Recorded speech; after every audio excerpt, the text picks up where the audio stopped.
Bienvenue dans cet épisode consacré à Hécate. Aujourd'hui, nous allons explorer la facette profonde de son culte, son lien avec les ancêtres et la sorcellerie des peuples anciens. Plongeons-nous au cœur de nos racines spirituelles en voyageant avec Hécate entre les mondes. C'est sous le voile nocturne que nous partons à la recherche de nos racines, dans le royaume silencieux des ancêtres. Ce voyage spirituel complète les notions de choix, de la dualité et du pouvoir de la lune noire. Je vous invite à les découvrir si cela n'a pas encore été déjà fait dans les précédents épisodes de cette playlist. Et je nous souhaite que la lumière guide nos pas sur ce chemin ancestral. Je vous propose également dans un autre podcast une visualisation pour partir à la rencontre d'un ancêtre et vous permettre de vous reconnecter à ces enseignements de la lignée familiale avec l'aide d'Hécate.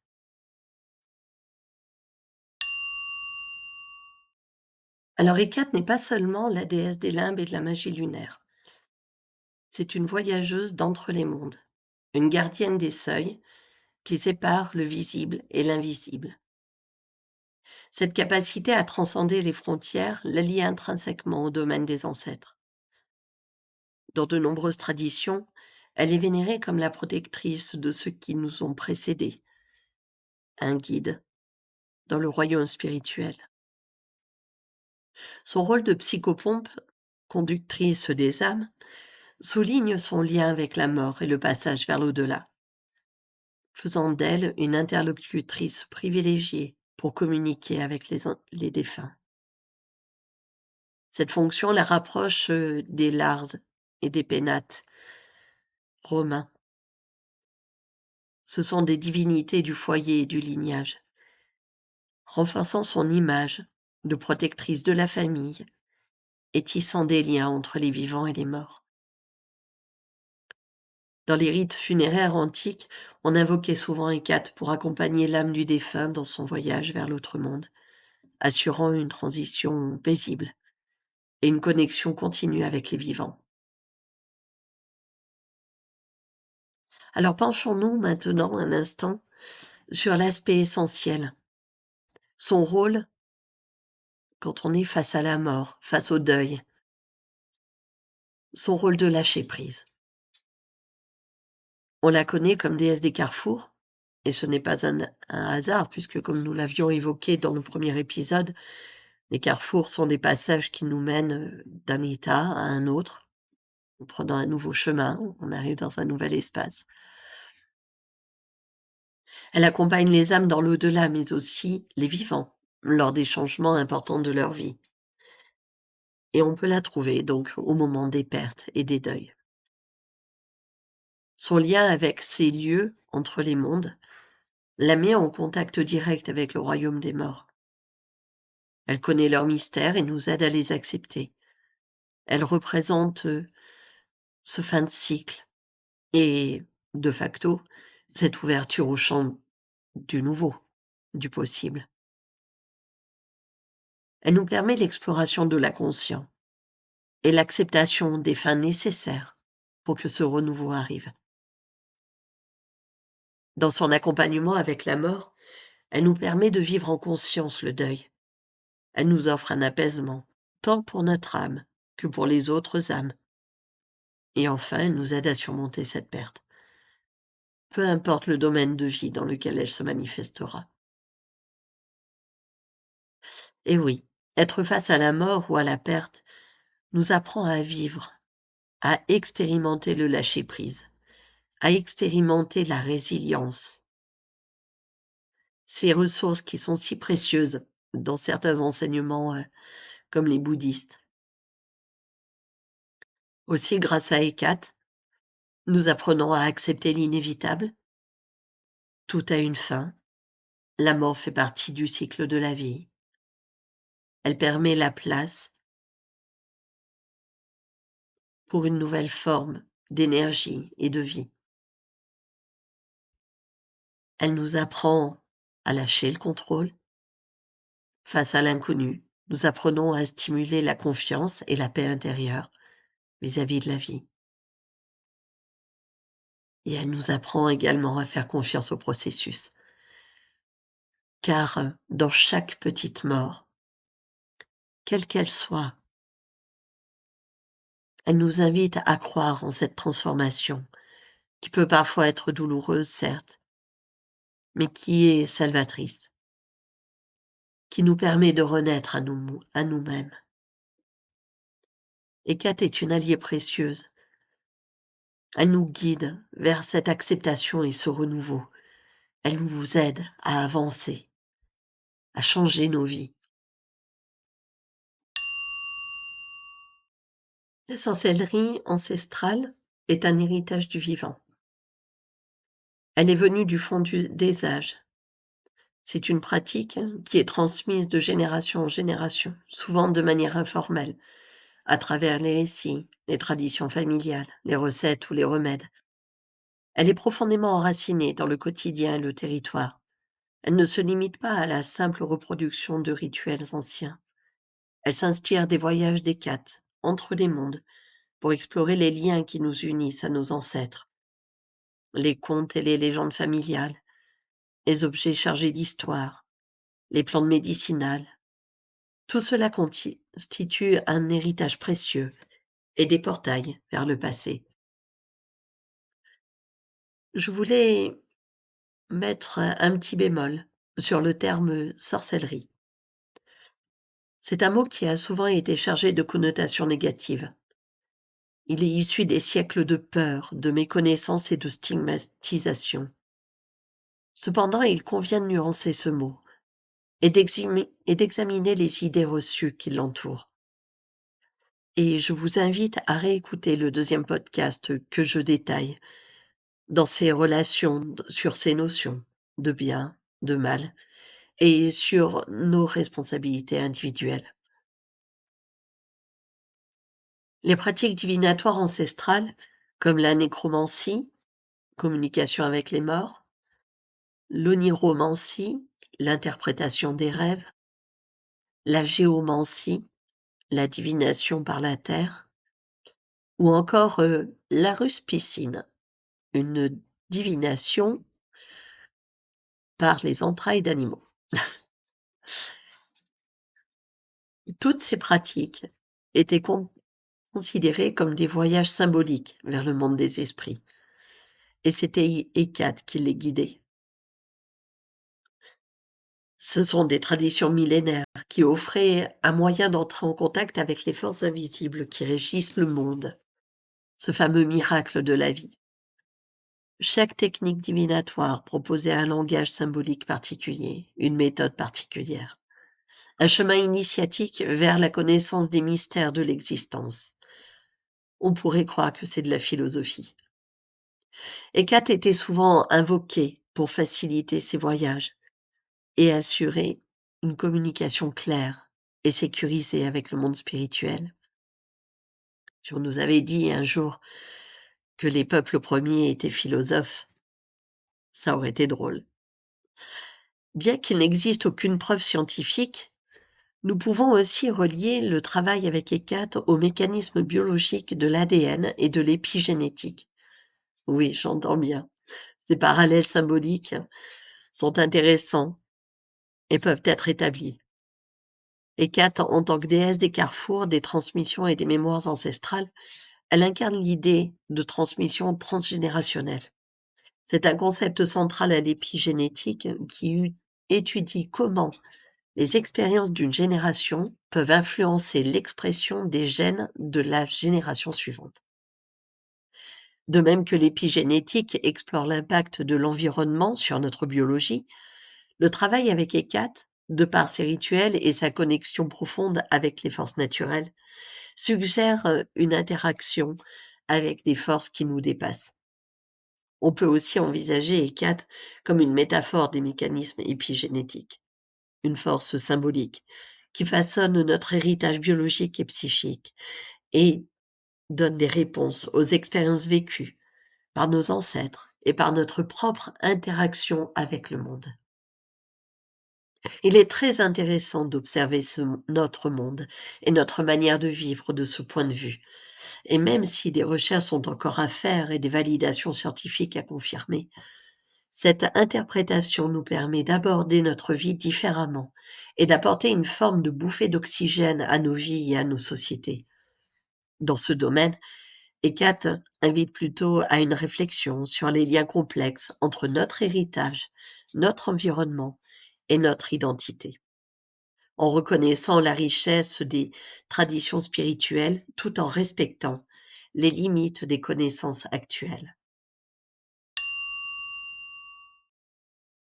Alors, comme d'habitude, voici quelques rituels et pratiques pour honorer dans notre monde contemporain les ancêtres et Kat, la voyageuse d'entre les mondes. Je vous propose quelques pistes. D'abord, vous pouvez poser un autel à ancêtres. Bon, c'est une pratique courante sur certains continents, comme chez les Japonais, où en effet il y a l'autel à ancêtres dans le salon, même au jour d'aujourd'hui. Cet autel à ancêtres, c'est un espace dédié, un point de contact entre les mondes. Donc on peut y mettre des photos, des objets ayant appartenu à nos ancêtres, faire des offrandes de temps en temps, je pense notamment à alors il peut y avoir des dates anniversaires, mais ça peut être aussi dans le cadre d'Halloween, hein, Samhain, où on est dans une reconnexion avec nos ancêtres pendant cette période énergétique où le voile est un peu plus fin et où on peut se reconnecter à eux plus facilement, ressentir plus facilement ce qu'ils génèrent. Donc faire des offrandes de nourriture, de fleurs, peu importe. En fait, cet autel à ancêtres est vraiment, c'est une partie, de votre intimité. Donc il faut que vous y mettiez des choses qui sont bonnes pour vous, qui vous font du bien et qui ont du sens. Ensuite, je peux vous proposer de faire des invocations. Allumer une bougie noire ou violette, dire une prière, faire un poème. Lire un poème, ou partager à voix haute des souvenirs, comme, comme faire un appel, comme pour appeler à travers les frontières. Il y a aussi bien sûr la divination, les tarots, les runes, le pendule, pour recevoir leurs conseils, pour entreprendre un voyage symbolique vers leur sagesse. Je vous invite à bien demander la protection pour être sûr que les, les énergies qui se présentent soient vraiment ayez le cœur bien ouvert et en paix et comment vous dire? Stable, pour, inviter ceux qui sont invités et personne d'autre. Voilà. Si jamais, vous avez envie qu'on échange un petit peu là-dessus, on pourra voir éventuellement, lors, de notre podcast. Non, pardon, lors de notre direct, qui est prévu, à la fin du mois, c'est le dimanche 26 à 11h. Voilà, je pourrai répondre à vos questions et voilà, c'est avec plaisir, que nous pourrons échanger là-dessus. Voilà, donc la divination, et comme ça vous pouvez comprendre la sagesse qu'ils portent pour pouvoir vous guider dans votre vie. Il faut savoir que nos ancêtres, nous portent, sous le pied gauche et sous le pied droit, n'est-ce pas? Alors ensuite vous avez, aller sur des lieux de mémoire, hein, bien sûr, les cimetières, aller dans la maison familiale, des lieux importants dans l'histoire familiale. C'est des points d'ancrage, dans le temps et dans l'espace. Faire votre arbre généalogique, alors ça peut être, au sens, magique du terme, c'est-à-dire prendre un arbre, le décorer de symboles, de photos. Ça peut être, un autel en soi d'ailleurs, cet arbre-là, d'objets, de photos, de représentations, vous pouvez aussi, partir, dans une vraie démarche d'arbres, pour aller voir, au niveau généalogique, ce qui se passe et c'est une pratique, hein, qui nous permet d'aller voir entre les générations ce qui se passe et comment les soigner, voilà. Il y a des gens formés à ça, des praticiens formés à ça. On peut aussi écrire une lettre à ses ancêtres, c'est un moyen de communiquer à travers eux, avec eux, à travers le temps et l'espace. Et puis enfin, on peut honorer, par rapport à des par exemple, si vous avez une date anniversaire, vous pouvez faire la cuisine ou mettre en place une recette familiale, et puis manger tous ensemble par rapport à cet anniversaire pour célébrer en fait, cet ancêtre qui a été là présent et qui a apporté, des choses, sa connaissance dans le monde, matériel. C'est vraiment, c'est un partage, symbolique et ça nous permet de vivre une sorte de voyage à travers les saveurs et les traditions. Très important de toujours respecter, toujours être dans le respect et respecter l'intention que vous posez, hem, quand vous êtes dans ces pratiques. Alors au-delà de ces rituels et de ces pratiques, pour honorer, nos ancêtres dans notre monde contemporain, il y a aussi une autre pratique dont j'aimerais vous parler, c'est les constellations familiales. Hem, Parfois, les constellations fonctionnent sur des plans énergétiques et donc c'est en ça que je la fais rentrer dans cette relation à la sorcellerie. C'est-à-dire que nous allons utiliser l'énergie des ancêtres pour, se reconnecter aux messages. Donc vous l'aurez compris, cette pratique, de constellation, est une pratique rituelle quelque part. C'est un chemin de connexion à son identité et à son histoire de vie est significative lorsqu'elle s'adapte à notre contexte actuel. Donc les constellations, c'est une invitation à explorer ses racines, à collecter les histoires, à interroger ses aînés et à plonger dans les dynamiques familiales qui façonnent notre existence. Donc les constellations familiales, heu, quand elles sont appliquées d'un point de vue énergétique, elles rentrent dans une forme de sorcellerie et puisque c'est une pratique énergétique. C'est un des outils, modernes les plus puissants pour, comprendre, les dynamiques, et le travail, heu, qui est mis en œuvre pour pouvoir avancer. Cette méthode, lorsqu'elle est pratiquée avec sérieux et bienveillance, par un professionnel de confiance, parce qu'il faut faire attention, il y a des charlatans malheureusement dans le domaine, comme partout. Elle permet, d'entrer en relation avec l'héritage de nos ancêtres. Elle met en lumière les influences parfois inconscientes, inscrites dans ce que l'on appelle la ligne de sang ou le karma familial. Et ces notions, bien qu'abstraites, peuvent être comprises comme un voyage karmique à travers les générations où les actions, les choix et les expériences de nos ancêtres résonnent encore dans nos propres vies. Les constellations familiales révèlent, souvent des schémas répétitifs et des blocages qui influencent nos comportements, nos relations et nos aspirations. Mais ces influences ne doivent pas être perçues comme une fatalité. Nous avons toujours 80 de libre arbitre dans nos vies pour changer les choses.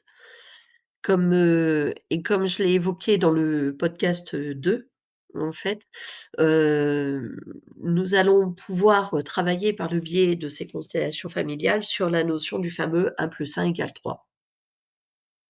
Elles représentent avant tout des opportunités de compréhension et de transformation, ces constellations.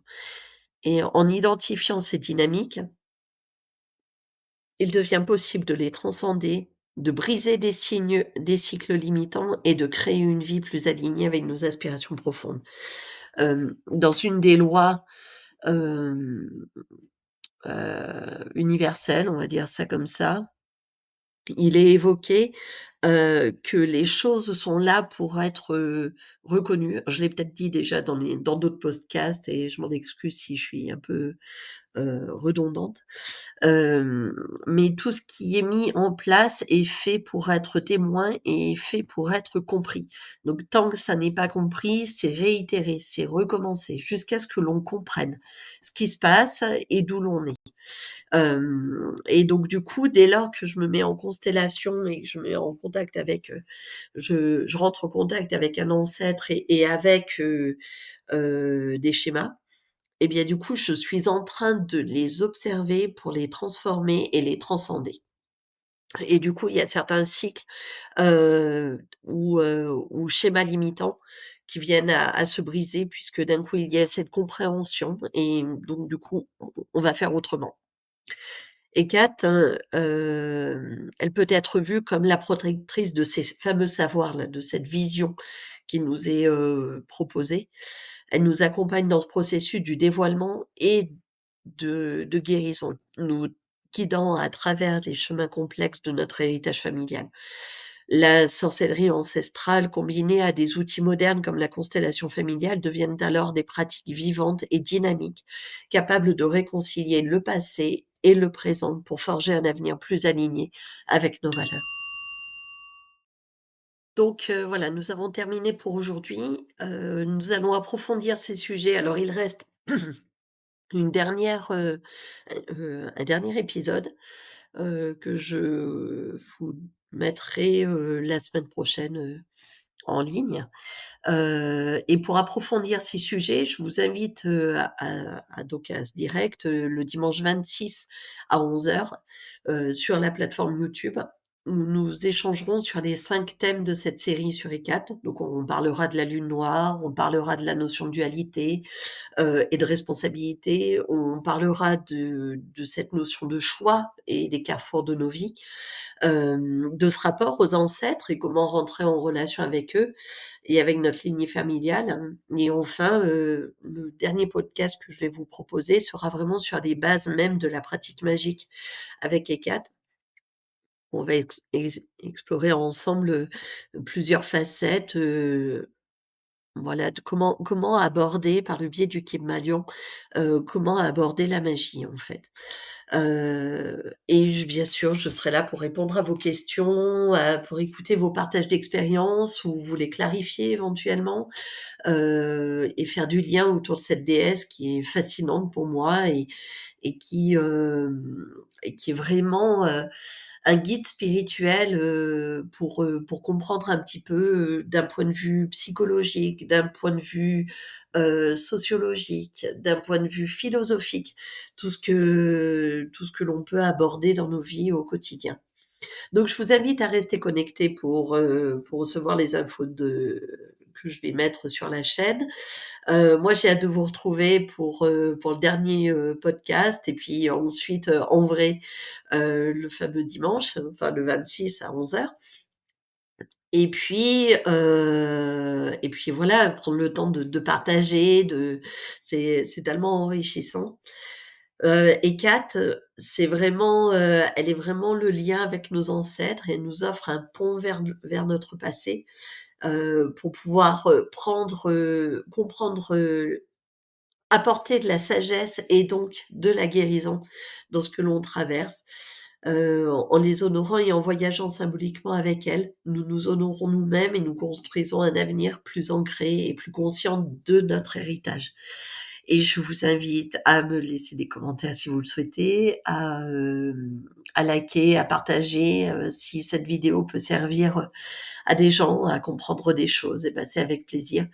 Voilà, abonnez-vous pour être bien au courant de, de la suite à venir, de notre aventure et je vous embrasse et prenez bien soin de vous. Au revoir.